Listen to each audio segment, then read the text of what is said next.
기드온은 드디어 하나님 주신 천재성을 발휘하게 됩니다.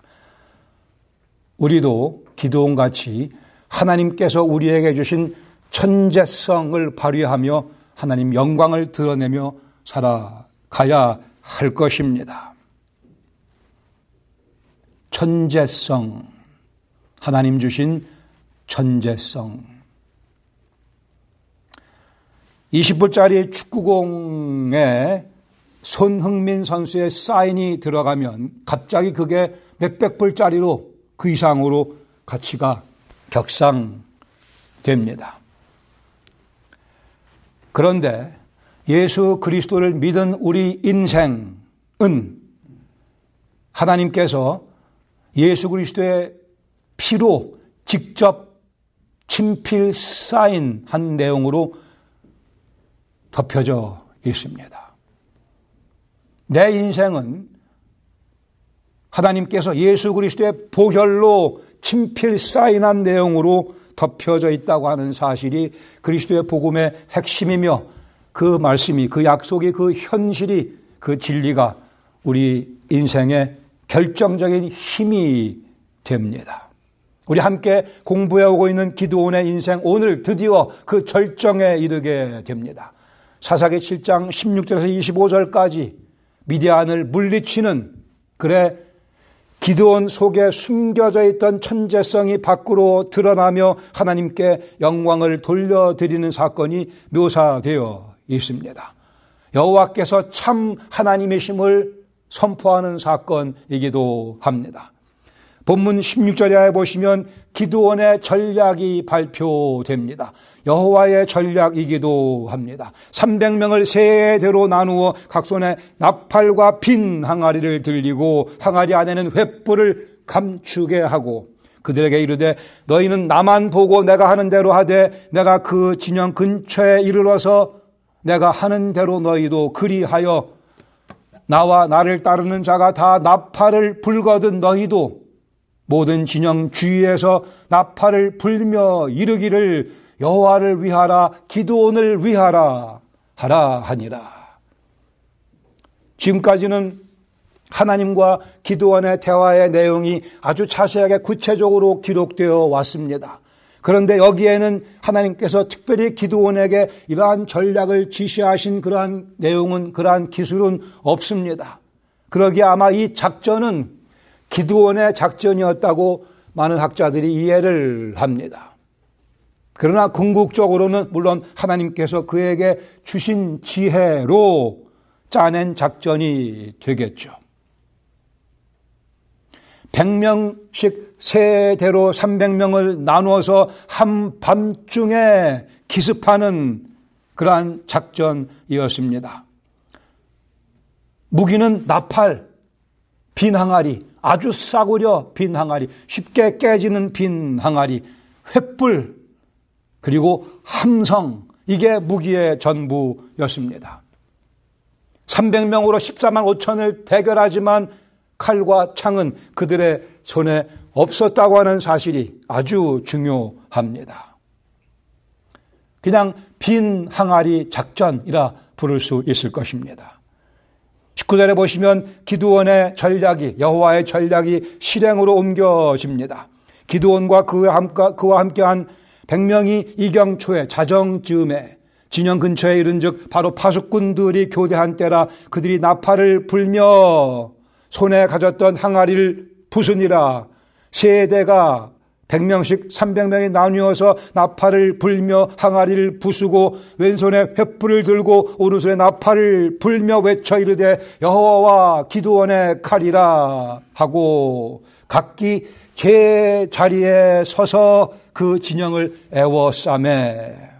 여기 나팔 전에 봤던 나팔입니다. 즉 여리고성을 점령할 때 여호수아와 제사장들이 불었던 그 나팔, 양각 나팔, 그 나팔을 불며 아마도 이 300명의 용사는 그때 여리고전의 승리의 그 나팔을 연상했을 가능성이 있고 그래 힘이 더 났을 수도 있을 겁니다. 하나님께서 또 이리 역사하시는구나 라고 기대감이 더 충만했을 가능성이 있어 보입니다.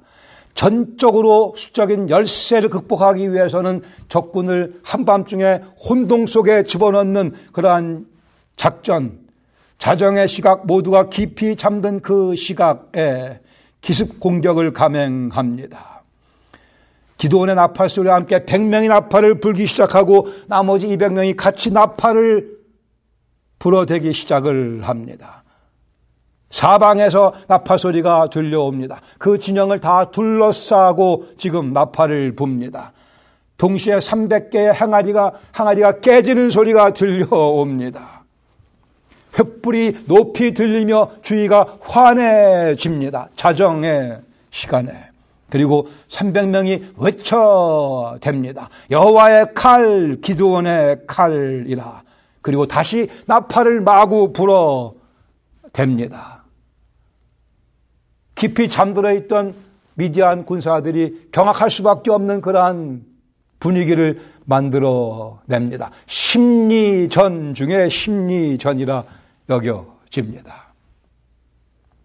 21절 하반절에 보시면 그 여호와의 전략, 기드온의 전략의 결과, 그 온 진영의 군사들이 뛰고 부르짖으며 도망하였는데, 혼비백산이라는 표현이 딱 맞겠죠. 그 주위에 있던 수많은 낙타들은 얼마나 놀랬겠습니까? 한밤중에 미디안과 아말렉 군사들이 소리를 지르자 낙타들도 소리를 지르며 이리저리 뛰며 난리가 났습니다. 결정적으로 22절에 보시면 300명이 나팔을 불 때에 여호와께서 그 온 진영에 친구끼리 칼로 치게 하심으로, 지금까지는 기드온의 뛰어난 군사적인 전략이었습니다. 한밤의 기습 공격, 괴이한 기이한 방법으로 놀래게 만드는, 그러나 결정적으로 여호와께서 미디안 사람들을 혼동 속에 집어넣고 결국은 그들이 자기 칼로 자기 아군을 치게 만드는 그런 하나님의 간섭하심이 나타납니다. 적군이 도망치기 시작을 합니다. 다시 한번 승리의 궁극적인 원인이 여호와께 있음을 재확인시켜주는 기술 내용입니다. 총사령관은 여호와 하나님이시고, 총사령관은 여호와 하나님이시고, 우리 기드온은 부사령관쯤으로 이 전쟁에 임하고 있습니다. 사무엘상 14장에 보시면 사울이 블레셋과 싸울 때도 이와 유사한 그런 내용이 있습니다. 블레셋 사람들이 각각 칼로 자기 동무들을 치게 만드시는, 여호와의 칼이다, 기드온의 칼이다 얘기했지만, 그러나 미디안 사람들의 손에는 칼이 쥐어져 있었건만 기드온과 300명의 손에는 칼이 전혀 한 명도 칼을 쥐고 있던 사람이 없었음을 다시 한번 주목해 보시기를 바랍니다. 여호와 하나님께서 사용하신 칼은 300명의 칼이 아니고 미디안 사람들의 칼이었습니다. 여기 이 300명, 감사하게도 오브라 출신의 겁쟁이였던 이 기드온을 믿고 신뢰하고 그의 리더십에 순종하며 이 무모하게 보이는, 이 기이하게 보이는 전쟁에 그들은 순종하며 참여했습니다. 이들의 순종을 통하여 여호와 하나님의 전략이 실효를 거두는 사건입니다. 22절 하반절 이하에는 마법 오퍼레이션, 나머지 정리하는 그런 내용들이 23절에 보시면 납달리와 아셀과 므낫세 사람들이 동참하면서 도망가는 미디안과 아말렉 군사들의 뒤를 쫓으며 그들을 섬멸해 나갑니다. 24, 25절에 보시면 에브라임 사람들까지 동원하면서 결국 우리가 처음에 3만 2천 명에서 무서워하는 사람 다 돌려보내지 않았습니까? 10,000명 남았는데 그 중에 또 9,700명 다 돌려보내지 않았습니까? 아마 그들이 다시 이 전쟁에 동참하는 그러한 상황이라고 봐집니다.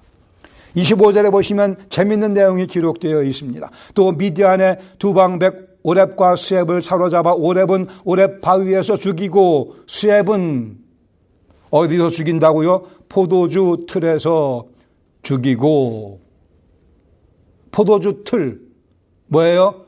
처음 우리가 기드온 봤을 때 여호와의 사자가 그를 찾아왔을 때 기드온은 포도주 틀에 숨어서 밀을 갈고 있었습니다. 무서워서 스스로를 포도주 틀에 숨기고 있던 그 기드온, 그렇게 시작한 이 사건이 이제는 포도주 틀에서 죽임 당하는 그러한 스앱의 운명으로 절정에 이르게 됩니다. 군사들이 얼마나 기뻐하며 집으로 돌아갔겠습니까? 승전고를 울리면서. 그러나 누구도 자기 자랑을 할 수가 없었습니다.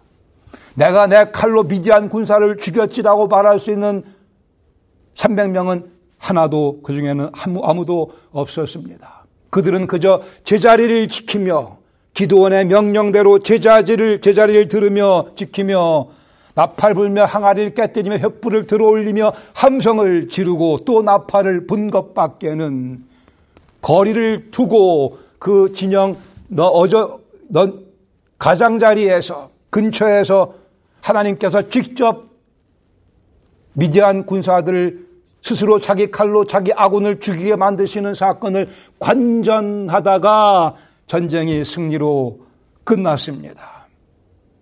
이 사실이 이 에피소드의 가장 중요한 포인트입니다.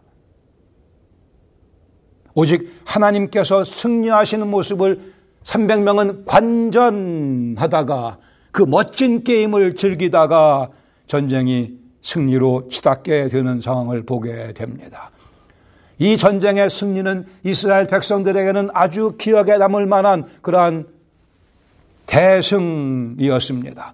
마치 이순신 장군의 한산도 대첩 마냥, 명량해전 마냥 역사에 그래 길이 남는, 그래 후대에 시편 83편을 기록한 아삽의 시편에 보시면 11절에 말씀하기를 그들이 귀인들과 오렙과 스앱, 방금 죽은 오렙과 스앱 같게 하시며 그들의 모든 고관을 세바와 살문나와 같게 하소서. 세바와 살문나는 이제 8장에서 죽임을 당하게 되는 역시 적장들의 이름입니다.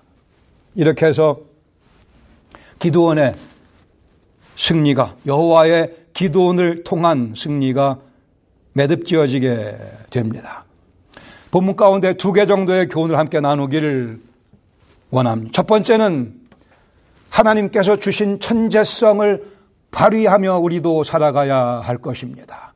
하나님께서 우리 속에 집어넣어 놓으신 천재성을 묻히지 말고 그것을 끄집어내어 활용하며 살아가야 합니다. 기드온 속에는 군대 장관으로서의, 전략가로서의 천재성이 그 속에 이미 들어가 있었고 하나님께서 그 속에 집어넣어 두셨습니다. 그가 그러나 겁쟁이로 살아가고 있었고 포도주 틀에 숨어 있었고 하나님의 사자가 그를 방문하여 큰 용사여라고 새로운 이름을 주며, 그러나 기도는 양털 같은 믿음으로 흔들리고 있었고 하나님께서 그의 믿음을 신장시키며 반석에서 불을 뿜어내시며 그의 제사를 받으시고 바알 제단을 부수게 만드시고 두려워하는 미디안 군사의 모습을 보여주시면서 계속해서 기드온의 마음속에 믿음을 북돋아 주고 또 북돋아 주셨습니다. 결국 우리가 지난주에 결론으로 본 것과 같이 기드온은 하나님께 예배를 드리게 되며 전쟁에 나갈 준비가 완성되었습니다. 기드온의 군사 전략가로서의 천재성은 이미 그에게 주어져 있었습니다. 활용되지 못하고 있었고 하나님께서 당신의 때에 기드온을 방문하시며 그 천재성을 끄집어내시며 이 위대한 승리를 가능케 하십니다. 그것이 하나님의 기드온을 향한 계획이었습니다. 날 때부터 기드온의 DNA 가운데는 군사 전략가의 뛰어남이 있었습니다. 천재성이 그 안에 있었습니다. 아기를 낳은 분들 한 10달 돼서 애가 걷기 시작하면 흥분하며 난리를 칩니다. 제가 앞으로 20년 후에는 올림픽 100m 금메달리스트가 되겠지. 과연 천재야 라고들 흥분을 하죠. 한 살 조금 넘어서 애가 따따따따거리면 벌써 말을 시작하냐 하면서 천재라고들 합니다. 맞습니다. 과연 천재, 우리는 다 하나님 앞에서 천재입니다. 그 이유는 간단하게 하나님께서 만드셨기에 우리는 그러한 천재성을 다 갖고 태어납니다. 달리 표현하면 하나님의 섭리 가운데 태어났고 하나님의 계획을 완성시켜 드리기 위해 우리는 태어났기에 그런 의미에서 우리는 다 하나님 주신 천재성을 갖고 태어났으며 지금도 우리 속에 있는 것을 우리는 볼 수 있고 믿어야 할 것입니다. 예레미야서 1장 5절에 말씀하기를 하나님께서 말씀하십니다. 내가 너를 모태에 짓기 전에 너를 알았고 내가 배에서 나오기 전에 이미 너를 거룩하게 성별하였고 너를 여러 나라의 선지자로 세우기로 이미 작정 계획했다고 말씀하십니다. 예레미야는 낳기 전부터 여러 나라를 위한 선지자로서의 천재성이 그 속에 들어가 있었고 심겨져 있었습니다. 저와 여러분도 마찬가지. 제가 이렇게 우습게 보일지 모르지만 제 속에는 하나님께서 집어넣으신 천재성이 있으며 우리 모두에게 특별히 예수 그리스도를 믿은 우리에게는 그 천재성이 여기 든든하게 자리 잡고 있음을 믿으셔야 할 것입니다. 하나님께서 우리를 이미 모태에 있을 때 우리를 아셨습니다. 우리의 DNA를 이미 조성하셨고 그 DNA를 어떻게 사용할 것인가 다 계획을 갖고 우리를 성별하셨으며 우리를 하나님 나라의 일꾼으로 세우셨다고 말씀합니다. 천재성이라 함은 하나님께서 계획하신 인생대로 하나님께서 계획하신 대로 인생을 살아가는 것을 의미합니다. IQ가 좋아서 천재가 아니고 하나님께서 나를 위해 계획하신 대로 인생을 살아가는 것이 천재성을 발휘하는 그리스도인의 삶입니다. 천재성은 예수 그리스도의 성품을 반영하는 것을 의미합니다. 인생의 승리라 함은, 인생의 천재성이라 함은 예수 그리스도의 성품을 반영하며 살아가는 것을 의미하며 그것이 인생의 가장 큰 영광이며 복입니다. 이 사실이 이해가 안 되면 과연 그리스도 예수의 복음을 아는가 심히 의심됩니다. 이해는 되지만 별로 그렇게 살아갈 마음이 없다면 주님의 도우심이 필요합니다. 많이 필요합니다. 누구를 닮아간다고요? 누구의 성품을, 누구의 인격을 반영한다고요? 하나님의 아들 하나님이신 우리의 주님이신 나를 위해 십자가에 달려 죽으시고 부활하신 예수 그리스도의 인격과 성품과 그 찬란한 아름다움을 반영하며 살아가는 것이 그리스도 예수의 복음입니다. 이게 인생의 승리요, 이게 인생의 천재성입니다. 가장 아름다운 인격, 아니 완벽하신 인격 예수 그리스도의 그 모습을 닮아가는 이것이 우리에게 주어진 천재성입니다. 비행기 여행 중에 옆에 앉아있는 나하고 아무 관계도 없는 그 영혼에게 복음을 나누고 싶어하는 마음, 가히 천재적이라 얘기할 것입니다. 다시 만날 기회가 없을 것 같은 그 사람, 그러나 그 한 영혼을 그리스도의 사랑으로 사랑하는 마음을 갖는 것이 천재성이며 복음을 나누는 것이 천재성입니다. 노벨상 타는, 그러나 하나님을 모르는 상태에서 노벨상을 탄들 무슨 소용이 있겠습니까? 때로는 하나님의 아들 예수 그리스도를 조롱하는 작품을, 소위 문학 작품을 써가면서 노벨상 타는 사람도 이미 많이 있었고 앞으로 많이 있을 겁니다. 곧 시들어 썩어지고 말 것, 그건 천재성이 아니고 미련함의 극치일 뿐입니다.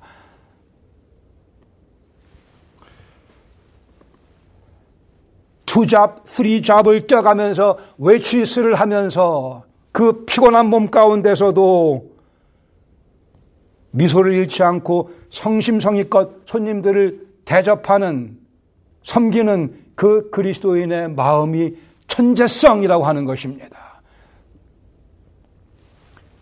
그 식당을 소유하고 운영하지만 그리스도를 모르며 돈에 눈이 멀어 인생을 허비하는 그 모습, 미련한 모습일 테고요. 허리가 휘어질 만큼 힘들고 짜증 날 만한 상황에도 주님께 주시는 그 기쁨을 간직하며 웃음을 선사할 수 있는 그 여유, 그 웨이트레스의 모습이 천재성이라 성경은 규정한다고 믿습니다.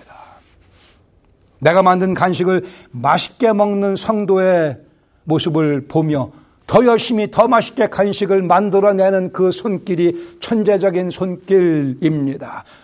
주일 점심 스파게티를 준비하는데 누군가가 소고기를 먹지 않는다는 사실을 발견하고는 소고기 들어가지 않은 스파게티를 따로 한 보울, 한 대접 만들어내는 그 정성과 사랑이 천재적이라 얘기할 수 있을 것입니다.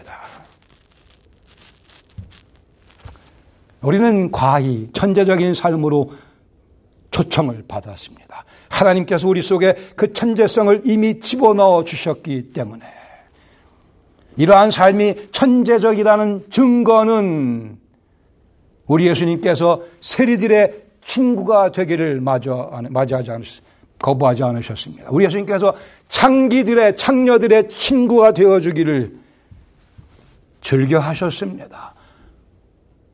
예수님의 모습이 천재적인 모습이기에 우리의 모습도 그를 닮아 천재적인 모습으로 오늘도 변모되고 있는 것입니다. 이 예수님을 닮고 싶은 마음이 없다면 과연 예수님 사랑한다 얘기할 수 있겠는가?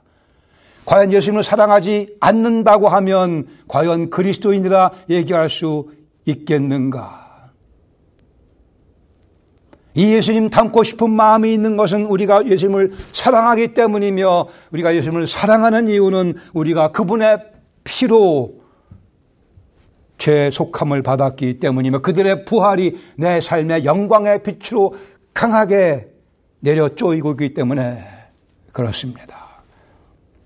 주의 사탄의 압제 속에 살고 있는 미디안의 압제 속에 살고 있는 영혼들을 그리스도께 인도하기 위해 우리의 시간과 정력과 에너지와 때로는 물질을 투자하는 손해를 볼 수 있는 천재성 우리 속에서 발견되어져야 할 것입니다.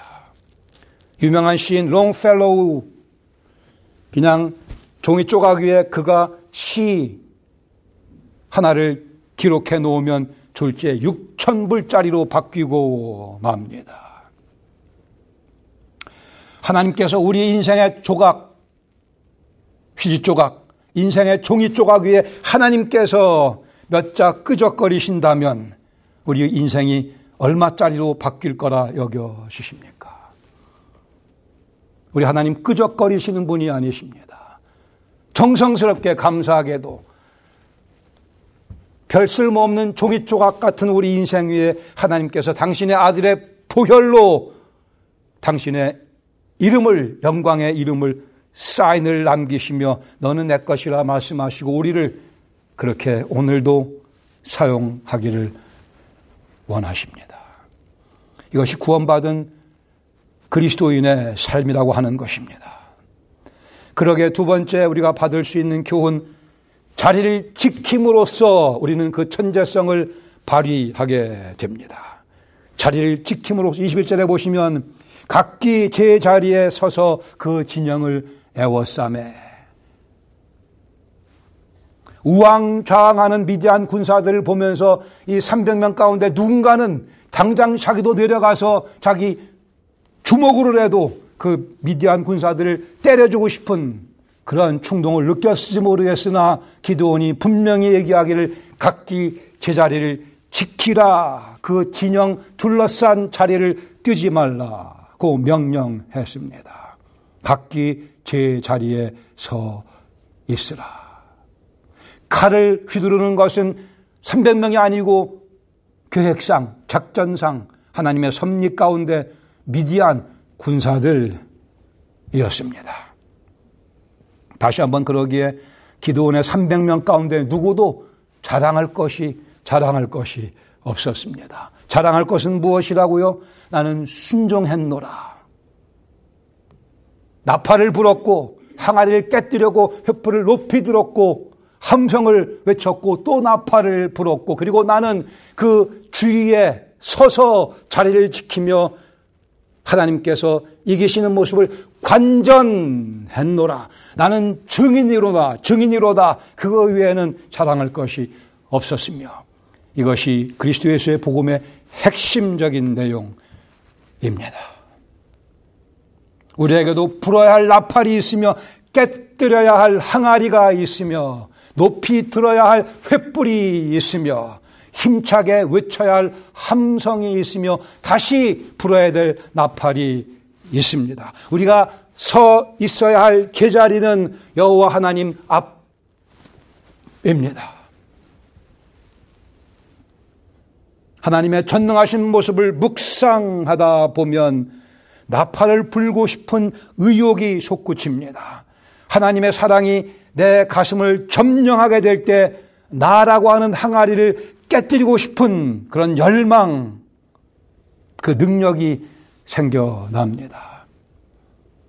하나님의 지혜를 배우며 순종할 때 진리의 횃불을 높이 올려 밝힐 수가 있게 됩니다. 나를 향한 하나님의 계획을 확인하면서 우리는 여호와의 칼, 기드온의 칼이라 함성을 외칠 수 있게 될 것입니다. 이것이 우리가 나라고 하는 항아리를 깨뜨리며 내 속에 있는 횃불, 그리스도의 횃불을 올려 지켜 세우며 어두운 세상을 밝히는 방법입니다. 진리로 거짓된 세상을 점령하는 방법입니다. 우리의 전략은 마태복음 6장 34절 말씀과 같이 너희는 먼저 그의 나라와 그의 의를 구하는 것입니다. 그것이 우리의 전략입니다. 주의 도우심 힘입어 하루 종일 일주일 내내 주님의 나라, 주님의 다스리심, 주님의 통치를 염두에 두며 주님의 의가 내 삶 속에 나타날 수 있도록 그 의가 번져나갈 수 있도록 살아가는 삶, 그것이 우리의 전략이며 우리가 지켜야 할, 우리가 서 있어야 할 제자리이기도 합니다. 항상 기뻐하라, 쉬지 말고 기도하라, 범사에 감사하라. 그 말씀이 우리가 서 있어야 될 제자리입니다. 세상이나 세상에 있는 것들을 사랑하지 말라고요. 그것이 우리가 서 있어야 될 자리이며 내가 견지해야 될 태도입니다. 원수를 사랑하는 것이 하나님의 전략이라 말씀하며 남을 나보다 더 낮게 소중하게 여기는 그리스도를 닮은 모습과 그 마음이 우리의 전략이라 말씀합니다. 이 승리가 가능합니다. 내 힘으로는 불가능하지만 이 승리가 가능한 것은 우리를 대신하여 싸우시는 장수 예수 그리스도가 우리 앞에 계시기에, 성령께서 우리를 뒤에서 밀어주시기에 이 삶이 가능합니다. 다시요, 롱펠로우 시인의 시가 적혀진 종이 조각이 6,000불에 팔린다고 하지만 하나님께서 그리스도 예수의 보혈로 감싸 놓으신 우리 인생의 이 작품은 얼마가 될 것이라 여겨지십니까? 우리가 늘 고백하는 내용, 예수님이 나의 죄를 위해 대신 담당하시고 십자가에서 고난받으시며 죽으셨다고 하는 이 절묘한 아름다운 복음의 내용이에요.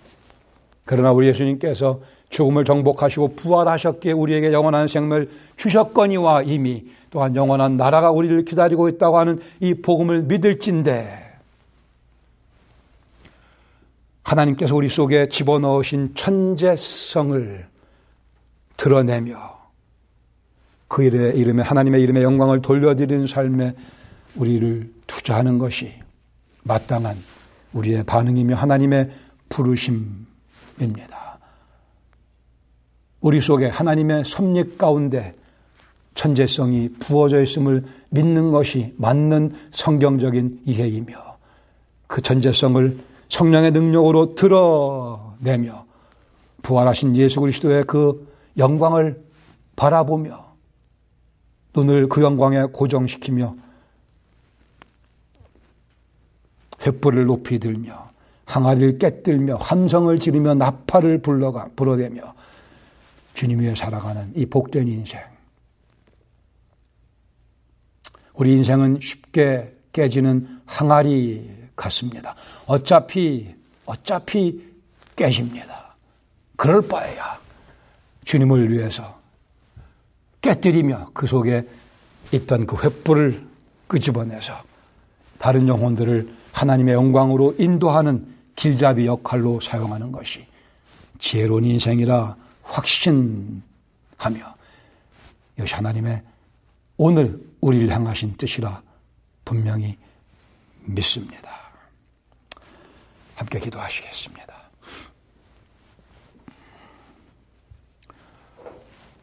하나님께서 말씀하시는 대로 천재성을 믿으시기 바랍니다. 내가 잘났다는 뜻이 결코 아니지 않습니까?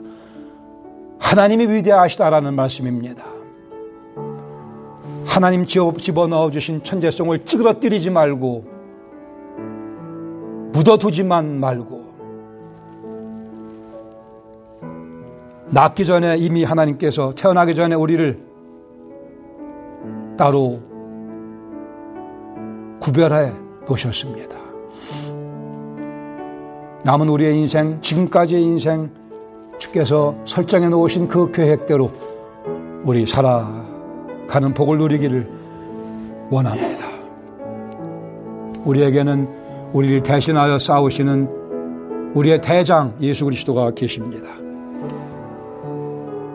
그러기에 한 주간 동안 그 승리의 삶 살아드리겠습니다. 아버지 하나님, 기도원도 사용하셨으니 저희도 사용하실 수 있음을 믿습니다. 우리의 능력이 아니오 우리의 순종이 하나님의 능력을 세상에 보여주는 통로가 될 수 있기에 그 복음에 감사하며 있는 모습 그대로 나아와 주님에 의해 변화받기 원하며 빚어지기 원하며 믿음의 큰 용사로 이 땅에서 살다가 주님 앞으로 나아가기 원합니다. 이 말씀 통해 한 주간 격려하시며 승리케 하시며 주님 기뻐하시고 영광을 거두어 주시옵소서.